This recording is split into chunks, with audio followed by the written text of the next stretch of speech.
Simula nga nung naging nanay ako, isa na nga sa mga kinakatakutan ko, mawalan ng stock ng gatas si Aya.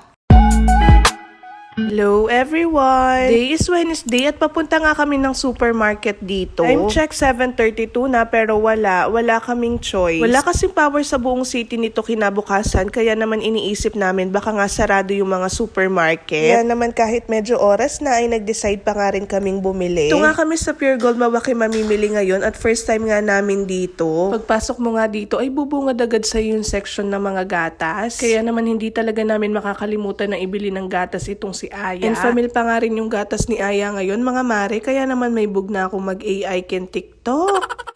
Makaw na nga rin si Aya ngayon na dating 5 ml ay bitin na sa kanya. Kaya naman dinadagdagan na namin yung timpla niya plus lumakas na rin siyang kumain ng mga solid foods. Pero sabi ko nga sa inyo, sobrang sulit ng gatas niya. Kitang-kita talaga namin kay Aya yung benefits ng gatas na to. Kaya naman family, pakigalawang baso.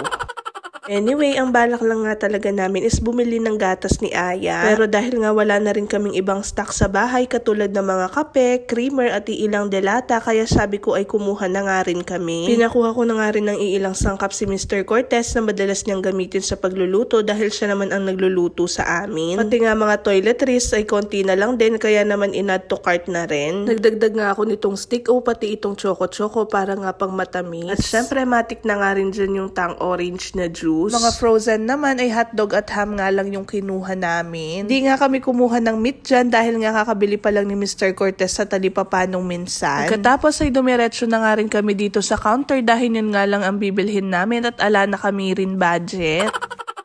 Habang naghihintay nga ay nakita namin itong mga nakasale nilang products. Umuwi na nga rin kami pagkatapos at naglaro nga muna itong magtatay. Ilang muna sa ngayon. Thank you for watching. Bye!